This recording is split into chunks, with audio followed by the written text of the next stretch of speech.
परमेश्वर आपको और आपके घराने को आशीष दे।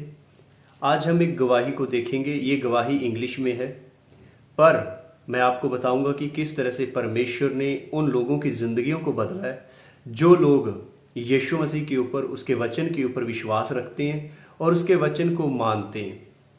क्योंकि बाइबल साफ बताती है, ऐसा करके तुम मुझे परखो। जब आप परमेश्वर के वचन को मानते, किस तरह से परमेश्वर की आशीष लोगों के ऊपर आती है, किस तरह से परमेश्वर लोगों को ब्लेस करता है, हम इस गवाही को देखेंगे और समझेंगे कि किस तरह से दसवांश देने से इनकी जिंदगी बदल गई, इनकी जिंदगी में परमेश्वर ने अनोखा काम कर दिया। Especially within marriage. And for Shane, money was everything. And for years, he was not open to giving any of it away. Yeah, and his wife Denise had a different set of values. And then when Shane finally agreed to tithe, he and Denise both discovered they had more money than ever. As the manager of a sporting goods store, Shane Lum enjoys teaching his young children how to play sports. But Shane and his wife Denise know that their kids need to do more than swing a club or throw a ball to succeed in life. They'll need to know how to manage their money, which was a lesson Shane had to learn from his wife. When it came to money, it was like sacred to me. Money was everything. That's where the struggle happened between me and my husband ये बात बोल रहा है कि मेरे लिए पैसा ही सब कुछ था। मेरे लिए ये बहुत ही ज्यादा कीमती और बहुत ही ज्यादा एक पर्सनल चीज थी, क्योंकि मैं इसे सब कुछ मानता था। ठीक है, और आगे हम देखते हैं। husband. Denise was raised in a Christian family who taught her about giving. Shane was not. अब ये हस्बैंड वाइफ के बारे में है कि जो वाइफ है वो एक मसीह परिवार में पली हुई है, बड़ी हुई है, उसने सीखा है कि परमेश्वर के राज्य में देना क्या होता है। पर जो हस्बैंड है वो इस चीज के बारे में ज्यादा कंसर्न नहीं करता है, उसको ज्यादा कुछ लेना देना नहीं है, इसलिए वो गिविंग के ऊपर, खास करके दसवांश देने के ऊपर ज्यादा विश्वास नहीं रखता है। अब हम यहाँ पे एक ऐसी स्टोरी देख पाते हैं और ऐसे अपने आप को भी इसके साथ रिलेट कर पाते हैं कि बहुत बार हस्बैंड वाइफ के अंदर परमेश्वर को देने के लिए बहुत सारी चीजों में मुश्किल हो जाती है। अगर हस्बैंड देना चाहता है, वाइफ कई बार अगेंस्ट हो जाती है। अगर वाइफ बहुत बार परमेश्वर के राज्य के लिए कुछ बोलना चाहती है, परमेश्वर के राज्य में देना चाहती है, हस्बैंड अगेंस्ट होता है। तो यहाँ पर कुछ इस तरह की हम चीज को देख रहे हैं कि वाइफ बिलीव करती है परमेश्वर के वचन के ऊपर, गिविंग के ऊपर, पर हस्बैंड नहीं कर रहा है। Driving to church, and she'd have the checkbook, and she's like, "How much can I give today?" I wasn't as open to giving at that moment because I'm like, I think it was a waste of money. And it was always rolling the eyes. मेरे अनुसार तो ये ऐसा था जैसे कि पैसे की बर्बादी, पैसे को बर्बाद करना था। पर वाइफ के लिए, उसकी वाइफ के लिए ये ऐसा नहीं था। उसकी वाइफ के मन में ये था कि मैं कैसे परमेश्वर के राज्य के लिए कर सकती हूँ, मुझे कैसे देना चाहिए, मैं कैसे परमेश्वर के राज्य के लिए बोल सकती हूँ। Like in a big deep breath, I said, we need to do a 10% out of everything that God has given us, and we wouldn't have anything we have right now if it wasn't. है कि हमें परमेश्वर को देना है, हमें परमेश्वर के राज्य के लिए जो टाइथ है, जो दसवांश है, वो देना है। क्योंकि हमारे पास आज जो कुछ है ये हमारे पास नहीं हो सकता था, पर परमेश्वर की दया है, परमेश्वर के अनुग्रह से हमारे पास है ये। तो ये हमारा नहीं, ये परमेश्वर का है। तो परमेश्वर को दसवांश देना, टाइथ देने के ऊपर ये वाइफ जो है ये विश्वास कर रही है, बिलीव करती है। For him. And he laughed and he said, I don't need to give my money. Everything that we have is because we worked hard for it. अब हस्बैंड का क्या विश्वास है?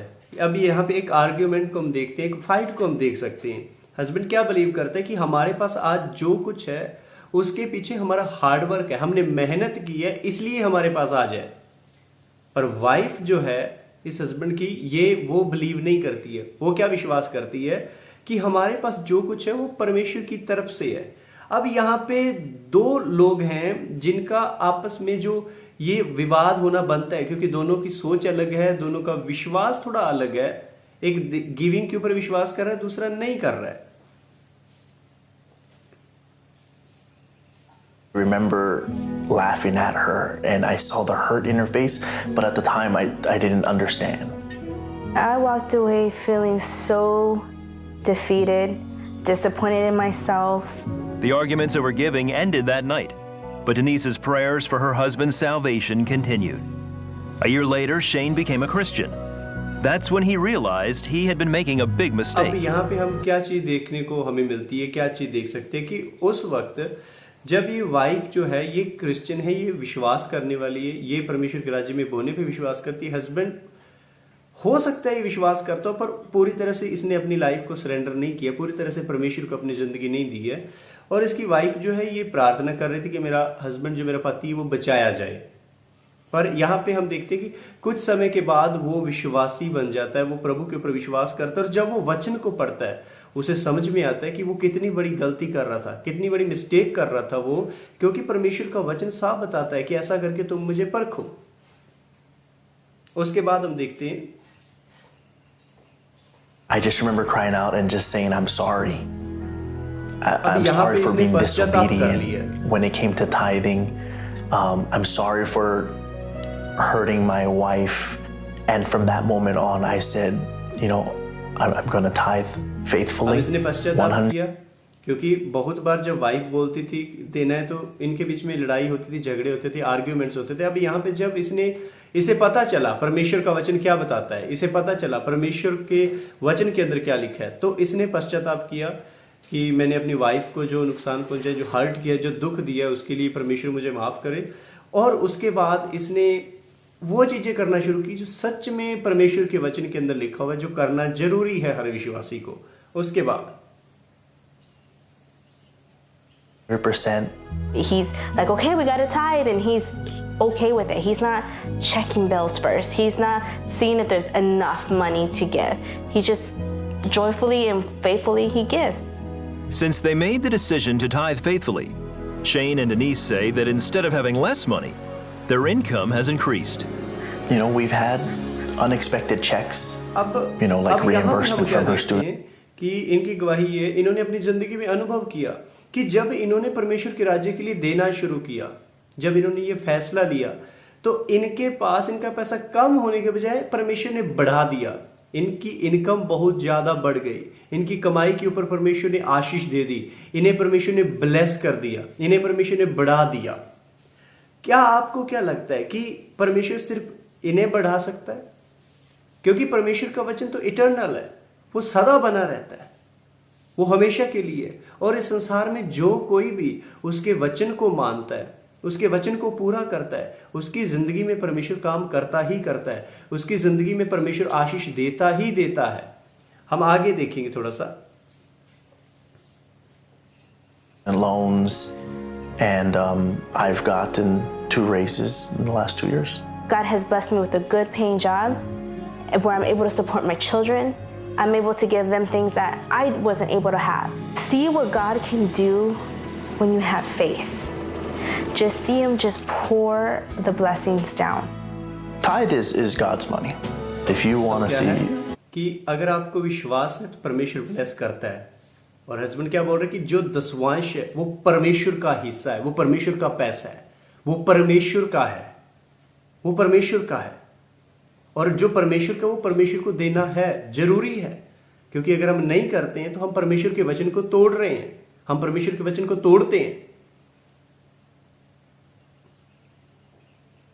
the windows of heaven open up, you test him, and it says that in Malachi, to test him, and that's where the blessings really अगर come. आप अपनी जिंदगी के ऊपर, अपने घर के ऊपर, अपने परिवार के ऊपर स्वर्ग को खुला हुआ देखना चाहते हैं, स्वर्ग की खिड़कियों को खुला हुआ देखना चाहते हैं कि परमेश्वर स्वर्ग के झरोखे आपके लिए खोल दे, तो वो आपसे ये चाह रहा है कि आप उसके वचन को पूरा करें। आप परमेश्वर के वचन को पूरा करें, परमेश्वर आपकी जिंदगी में अपने वचन को पूरा कर देगा।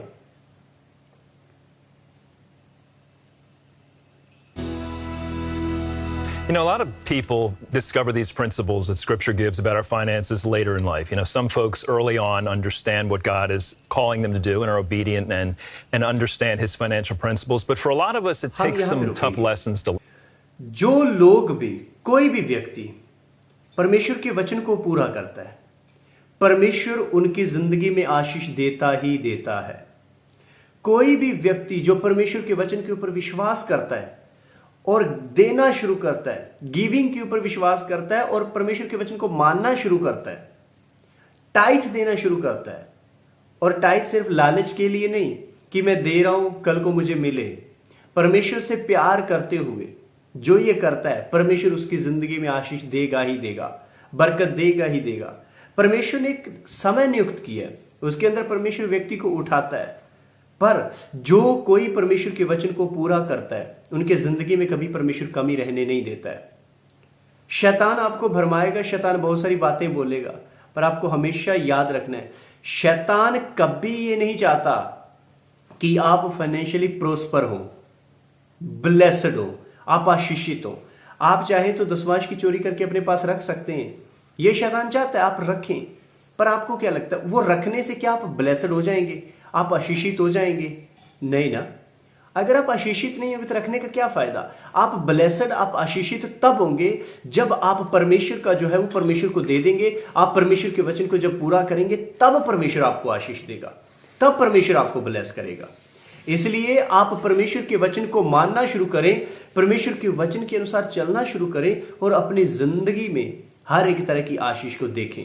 परमेश्वर के वचन को मानते रहें। याद रखें परमेश्वर आपको कभी भी किसी भी चीज की कमी नहीं आने देगा।